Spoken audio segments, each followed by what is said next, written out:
가드 추가 배치, 청와대 보고 누락 과정에 군 사조직 알자회가 관여되어 있다는 주장이 제기됐습니다. 국정기획위 기획분과위원이자 더불어민주당 정책위 수석부의장 홍익표 의원 전화 연결됐습니다. 안녕하세요, 의원님. 예, 안녕하세요. 홍익표입니다. 반갑습니다. 예, 안녕하십니까. 우선 하나회는 워낙 익숙한 네. 명칭이라 많은 분들이 아실 텐데 알자회는 뭡니까? 우선 알자회부터 설명해 주십시오. 이거 좀 시간을 좀 거슬러 올라가야 되는데요. 예. 1992년 김영삼 정부 출범과 동시에 예. 국내 사조직 척결이 있었지 않습니까? 네네. 그때 이제 잘 아시는 것처럼 하나회는 뭐 전두환, 노태우 등등 당시 12.12 쿠데타 세력들을 중심으로 한 대표적인 단체였으니까 이게 해체가 됐고 네. 법적 조치가 이루어졌는데 그 밑에 뭐 만나회라는 것도 있었고 당시 알자회도 있었습니다. 그 당시에요. 그래요? 아하. 예, 그 당시 이제 알자회는 육사 기수로 오면 연관급 장교 한 중령 정도에서부터 뭐 위관 장교, 대위 뭐 요 정도까지 형성이 돼 있던 사람들이거든요. 예. 그러다 보니까 이게 젊은 장교들이고 아직 중견 간부들이고 하니까 예를 들면 뭐 보직을 좀 다른 곳으로 보내거나 좋은 보직에서 아니면 인사상 약간 불이익을 주는 정도로 해서 그냥 끝낸 거예요. 그리고 그 시기에 워낙 국내 사조직에 대한 의지가 강하니까 싹 사라졌던 거죠. 숨어 있었던 거죠. 알자회가 뭐의 약자죠? 근데 뭐 하여간 자기들끼리는 뭐 알고 지내자 뭐 이런 것도 있고 뭐 알짜 보직을 나눠 갖는다 해서 뭐 알자회다. 이건 아마 알짜 보직 얘기는 아마 다른 그분들을 좀 상대적으로 소외받은 층에서 붙인 약칭이 아닐까 싶은데요. 하여간 알고 지내자, 뭐 이런 상황에서 만나고 된다. 네. 예. 근데 이런 이 사람들이 쭉 그동안 하다가 지금 이명박 박근혜 정부 들어와서 특정 지역을 중심으로 해서 다시 알자회를 중심으로 국내 사조직이 다시 좀 활성화됐다. 이런 지금 여러 가지 제보나 또는 정보가 지금 확인되고 있는 것입니다. 그렇습니까? 그러면 알자회 소속이라고 하면 육사 몇 기 정도에 해당되고 기수당은 몇 명 정도 되는 겁니까? 대략 지금 정보에 따르면 네. 한 34기에서 한 43기에서 예. 기수당 한 10여 명 정도로 하는데 이거 뭐 그때 하나회랑 거의 비슷한 거죠. 그러면 120명 정도 되는 거네요? 그렇죠. 한 100명이 좀 넘는 형편인 거죠. 예. 아마 지금 현재 예편한 사람도 있고 하니까 실제 현역이 있는 분들은 그보다 훨씬 수가 적을 거예요. 현역의 숫자는 한 절반 좀 넘거나 그 정도 있지 않을까 싶습니다. 그러니까 과거에 알자회라고 있었던 것은 사실인데 네. 이제 이 알자회가 이명박 박근혜 정부를 거치면서 다시 군의 주요 보직들을 자기들끼리 나누기 시작했다. 네, 이런 정황인 거죠? 그렇습니다. 그러니까 지금 국내 중요한 보직들이라고 하면 예를 들면 잘 아시지만 이 정부 부처에 가보면요 어떤 부서에 가면 승진하는 부서가 있습니다. 그렇죠. 예. 뭐 기업도 그렇지만 대개 이제 핵심적인 게 인사 관련 부서 예. 또는 정책 관련 부서는 대개 이 부처 내에서 엘리트들 또는 승진 거기 가면 다음에 어디로 가고 딱 이게 정해져 있어요. 뭐 그런 것처럼 이 국내에서도 인사 쪽하고 정책 쪽이 굉장히 중요한 핵심 보직이고 또 이 군대도 기억하시는지 모르겠지만은요. 옛날에 보면 전두환 노태우 두 분이 잘 나갈 때만 해도 뭐 1사단은 전두환 사단, 9사단은 노태우 사단 이런 말도 있었습니다. 그렇죠. 그런 말 있었습니다. 특정인의 자기 사단장 중에 출세한 사람의 이름을 붙여서 누구누구 사단 이렇게 이름을 붙여가지고 되게 그런 경우에는 하나의 출신들만 특히 전두환 전 대통령과 인연이 있거나 추천한 사람들이 계속 1사단장으로 와가지고 그 사람이 다 승진하고 이런 형태 했었어요. 과거 한때는요. 그러니까 주요 보직을 자기들이 차지하고 자기 후배들에게 물려주고 이런 구조였지 않습니까? 그런 거죠. 그래서 예를 들면 특정 사단장을 하고 나면 그 다음에 보직은 자연스럽게 국방부의 요직으로 들어오거나 육군본부나 아니면은 야전군 사령관의 부사령관으로 군사령관의 부사령관을 하거나 그리고 나서 좀 이따 군단장 승진하고 이런 것들이 굉장히 자연스럽게 누가 보기에는 굉장히 경력이 당연히 그런 커리어가 좋으니까 그렇게 승진하는 거 아니야 보이지만 실제로 그렇게 서로 주고받게 하는 거죠. 그런 하나회에서의 못된 관행, 잘못된 관행이죠. 그게 이제 알자회에서 다시 반복된다고 하는 구체적인 정황, 그러니까 보직과 관련돼서 매우 구체적인 정황이 나왔습니까? 지금 실제로 여러 가지 감찰을 해보면 내부 감찰이나 감사원 감사 금방 드러납니다. 왜냐하면 누가 알자회인지는 이미 군내에서 다 알고 있어요. 예. 제가 그래서 특정인 이름을 하진 않겠는데 아까 제가 했던 요직이라고 할 수 있는 국방부의 정책 라인 있지 않습니까? 예. 정책기획관이나 정책실장 자리 예. 그리고 기무부 기무사령부 기무사. 예. 예, 그다음에 특정 사단장직, 그다음에 한미연합사 등, 특전사령부, 이 특정사령관과 관련된 직위, 그리고 이러한 것들이 되게 지금 현재 알자회와 관련돼 있는 그 중요 보직으로 지금 회자되고 있는 것입니다. 그리고 그 주요 보직에 알자회 출신들이 지금 현재 자리를 맡고 있는 건 팩트고. 제가 실명까지 하지 않겠고요. 많은 분들이 지금, 지금 현재는 다는 아니지만, 상당 중요한 보직을 거기에 그 대물림하고 차지하고 있는 것입니다. 이게 이명박 박근혜 정부라고 이제 크게 말씀하셨는데 그럼 범주가 10년이란 말이죠. 혹시 네. 특정 시점부터 본격적으로 시작됐다 이런 시점이 있습니까? 실제로 이게 그 본격화된 건 아마 박근혜 정부, 이명박 정부 후반부터인 것 같아요. 예. 그래서 이분들이 본격적으로 이제 그때부터 그 힘을 모아가면서 특히 지금 이 박근혜 정부에서 그래서 이분들이 문제가 돼서 민정 라인에서도 실체를 확인을 했는데 예. 이게 우병우를 중심으로 해서 묻었다. 이게 이제 지난번 그 청문회 때 우리 박범계 의원이 지적한 사항이지 그렇죠. 않습니까? 예. 그러니까 이게 최순실하고 연관돼서 승진하고 우병우 전 민정수석과 연결해서 자기들의 그 어떤 인사상의 그 어떤 특혜를 누리고 이런 것들에 대한 제보가 끊임없이 좀 제기되고 있는 겁니다. 그래서 이 문제를 제대로 해결하거나 분명히 처리하고 넘어가지 않으면 군의 어떤 공정한 인사상의 공정성이랄까 정의 이런 것들을 바로잡을 수 없다 저는 보고 있습니다. 세계일보에서 제가 기억하기로는 그런 관련 보도를 한 걸로 기억하는데 최순실 비서를 활용한 군 인사 개입 관련 의혹 이런 보고를 이게 보고서가 나왔죠. 이게 그 당시 박근혜 민정 라인에서 만든 보고서라는 거 아닙니까? 네네. 그 당시에 그래서 이게 문서 보고 유출 관련돼서 그때 찌라시라고 그랬지만 사실상 나중에 만든 문건이라고 확인은 된 거 아니겠습니까? 네네. 근데 그 문건만 봐도 내용이 잘 나옵니다. 누가 어떻게 했고 어떤 일을 했는지는 대략의 윤곽은 이미 그래서 제가 아까 말씀드린 것처럼 당시 민정 라인에서도 실체를 확인을 했다 이렇게 말씀을 드리는 겁니다. 그러니까 실체를 확인했고 당시 보고서를 정확하게 기억은 안 나는데 특정 기무사령관이 부임하면서 이렇게 본격화됐고 이것을 민정 라인에서 파악을 했는데 덮었다 그냥. 예. 그런 겁니다. 예, 덮었고. 예. 실제로 그 안에 보면 작은 그 동그라미로 군내 사조직, 알자회, 세력화 동향 이렇게까지 해서 자세하게 내용이 나옵니다. 네, 그러니까 청와대에서 군 내부에서 그런 동향이 있다는 걸 보고한 문서가 유출돼서 세계일보가 보도를 했었죠. 예. 그렇습니다. 그래서 이거를 그 당시에는 찌라시라고 그러고 인정 안 했지만 나중에 법원 판결이 뭐였습니까? 이 문서는 청와대에서 만든 거라고 인정을 했지 않습니까? 예. 최순실 씨, 당시 보고서에 따르면, 유출됐다고 하는 보고서에 따르면, 최순실 씨가 이제 이런 알자의 군인사에 개입을 하였고, 네. 그래서 그 대상자들에게 수사 촉구도 필요하다고 하는 내용이 있습니다. 실제로. 그 안에. 네. 예. 수사는 이루어지지 않았지만. 그렇습니다. 네. 여기까지가 이제 그동안의 언론을 통해 밝혀진 건데, 근데 이 알자회하고 사드 보고 누락 과정하고 관련이 있다고 근데 처음 나온 얘기인데 이게 어떤 정황인가요? 제가 이제 문제 제기를 했던 건 어제 회의에서, 예. 지금 이 사드 보고 누락이나 정보가 은폐되고 있는 구조가 크게 첫 번째 세 가지를 얘기를 했어요. 예. 첫 번째는 이제 그 안보의 특수성을 강조하면서 비밀주의, 예. 또 법적 절차를 무시하는 그런 것을 정당화시키는 경향이 하나 있고요. 예. 두 번째는 그러다 보니까 군에 대한 문민 통제를 약화시켜 온 거죠. 예. 사실은 모든 민주적인 정부에서 군이라는 집단은 고도의 물리력을 가지고 있는 집단이기 때문에 민간에 의한 통제를 강화시켜가 있지 않습니까? 예. 그럼에도 불구하고 그것이 굉장히 약화된 거죠. 박근혜 정부 들어와서 특히나. 예. 그리고 이러한 것들이 가능했던 구조는 이런 핵심적인 라인, 사실 국방부 내에서도 이 사드와 관련돼서 정보를 공유한 그 사람들은 몇 안 됩니다.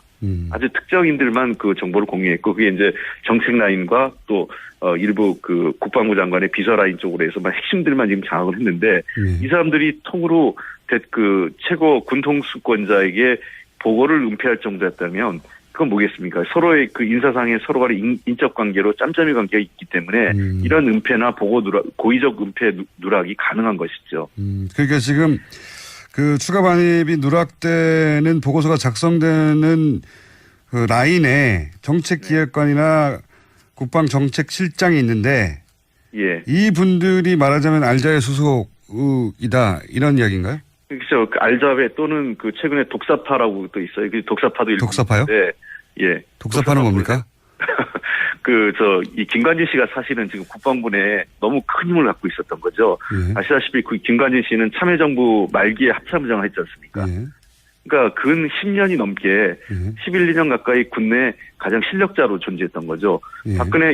이명박 박근혜 정부 치면서 최고 실력자로 자리 잡았지 않습니까? 네네. 그러니까 독일 사관학교를 연수를 갔다 왔는데 그 이후 김관진과 관련된 그 국내 여러 그 실세들이 다들 독일 사관학교 연수를 갔다 온 사람들이 국내 요직을 독점하고 김관진 이명을 만들어서 이제 소위 독사파다 이런 얘기가 안에서 지금 회자되고 있는데 이러한 사람들 그러니까 제가 문제가 되는 거는 이런 알자이든 독사파든 또 한민구 인맥이든 이런 국내 특정 인맥으로 관련된 사람들이 이 국방 업무를 좌지우지했다는 것 자체가 정상적으로 그러니까 자기들끼리 서로 선후배들끼리 좋은 보직을 물려주고 하다 보니까 앞에 있는 사람의 잘못을 밝히는 게 아니라 덮고 가고 거기에 같이 승선하는 거죠. 그런 구조에.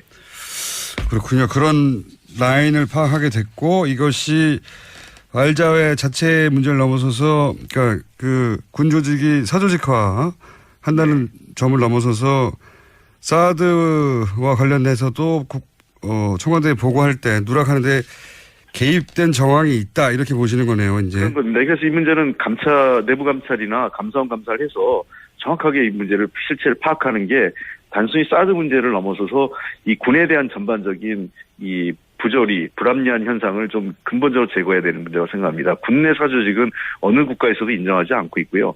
만약에 이렇게 사조직이 횡행하는 조직은 과거 하나회에 우리 폐해를 본 적이 있었지 않습니까?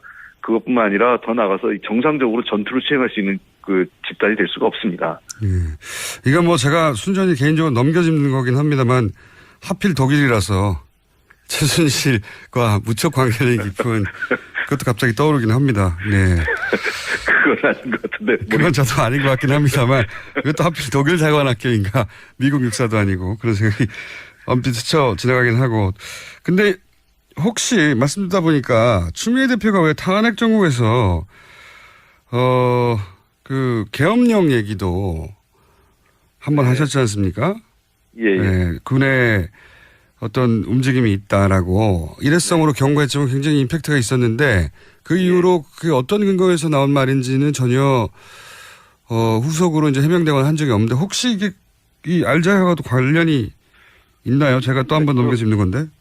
그거 그 알자회가 직접적인 연관이 있었던 건 아닌 것 같고요. 단지 저도 그 정보 보고가 국내 동향이 좀 심상치 않다 이런 동향이 있어서 그거에 대한 우려 차원에서 대표님께서 한번 지적을 하셨던 것 같아요. 무슨 특별히 확실한 뚜렷한 정보를 갖고 있는 건 아니었고요. 그런 동향에 대한 여러 이 정치권에는 그런 정보 보고서들이 있지 않습니까? 네. 그때 이제 국내 동향에 대한 우려를 담기에 있어서 그 쿠데타가 일어난다라는 것보다는 그러한 거에 대한 경각심 차원에서 대표께서 한 말씀 하셨던 것이었죠. 네. 그건 제가 추미애 대표께 직접 시간을 마련해서 여쭤보기로 하고 그럼 이 문제는 이제 마지막 질문인데요. 오늘은 시간이 안 돼서 여기까지만 하고 다음 기회에는 국정자문위원회 인선검증 TF에 계시니까 청문제도 개선과 이 문제는 다음 기회에 여쭤보기로 하고 네. 그럼 앞으로 어떻게 합니까? 이 알자회는 어떻게 대응합니까? 정부가? 지금 일단은 사드와 관련돼서 지금 포괄적으로 내용을 다 지금 그 내부 감사를 하겠다는 거 아니겠습니까? 대통령 지시를요. 단순하게 이게 보고 누락을 넘어서서 환경영향 평가서를 우회한, 그러니까 뛰어넘는 과정이라든지, 그러니까 이 정책 결정 과정 전반을 들여다본다면, 그리고 왜 이런 일들이 가능했던 구조를 본다면 자연스럽게 국내 특정 인맥에 의한 사적 인연의 사적 관계 또는 이런 이 사조직 문제도 저는 그 실체가 드러날 거라고 생각을 합니다. 그래서 이번에 이 관련돼서 만약에 이 사조직이 우리가 생각하는 어떤 이 단순한 친목 모임의 그 수준을 넘어서서 국방 업무 자체를 자기들이 좌지우지했거나 인사 문제까지 전횡을 했다는 정황이 드러난다면 이번 기회에 분명히 근본적으로 뿌리를 제거해야죠. 알겠습니다. 오늘 말씀 감사합니다. 네, 고맙습니다. 지금까지 민주당 홍익표 정책위 수석 부의장이었습니다. 네, 하여간 알고 지내자, 이런 알고 지내자. 만나고 된다. 예.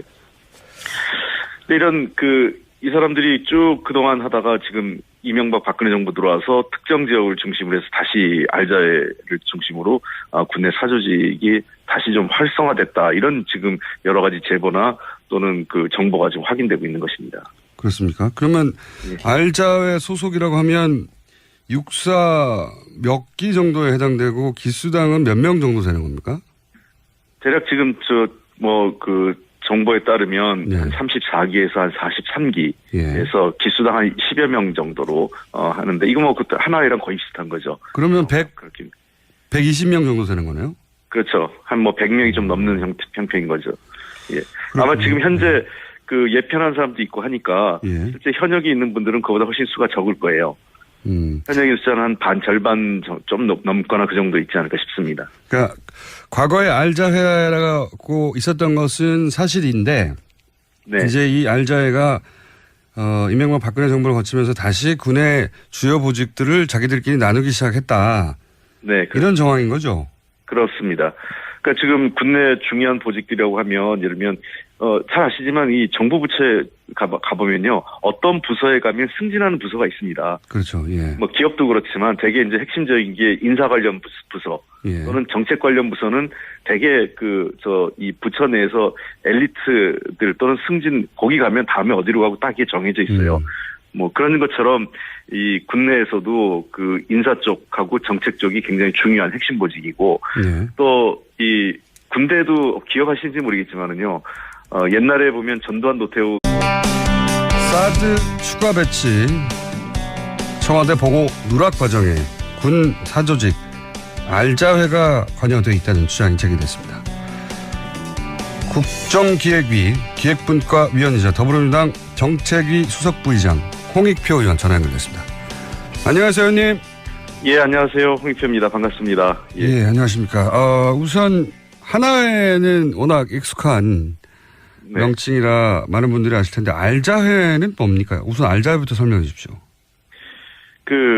이거 좀 시간을 좀 거슬러 올라가야 되는데요. 예. 1992년 김영삼 정부 출범과 동시에 예. 국내 사조직 척결이 있었지 않습니까? 네네. 그때 이제 잘 아시는 것처럼 하나회는 뭐 전두환, 노태우 등등 당시 12.12 쿠데타 세력들을 중심으로 한 대표적인 단체였으니까 이게 해체가 됐고 네. 법적 조치가 이루어졌는데 두 분이 잘 나갈 때만 해도 뭐 1사단은 전두환 사단, 9사단은 노태우 사단 이런 말도 있었습니다. 그렇죠. 그런 말이 있었습니다. 특정인의 자기 사단장 중에 출세한 사람의 이름을 붙여서 누구누구 사단 이렇게 이름을 붙여가지고 되게 그런 경우에는 하나의 출신들만 특히 전두환 전 대통령과 인연이 있거나 추천한 사람들이 계속 그 일사단장으로 와가지고 그 사람이 다 승진하고 이런 형태 했었어요. 과거 한때는요. 그러니까 주요 보직을 자기들이 차지하고 자기 후배들에게 물려주고 이런 구조였지 않습니까? 그런 거죠. 그래서 예를 들면 특정 사단장을 하고 나면 그 다음에 보직은 자연스럽게 국방부의 요직으로 들어오거나 육군본부나 아니면은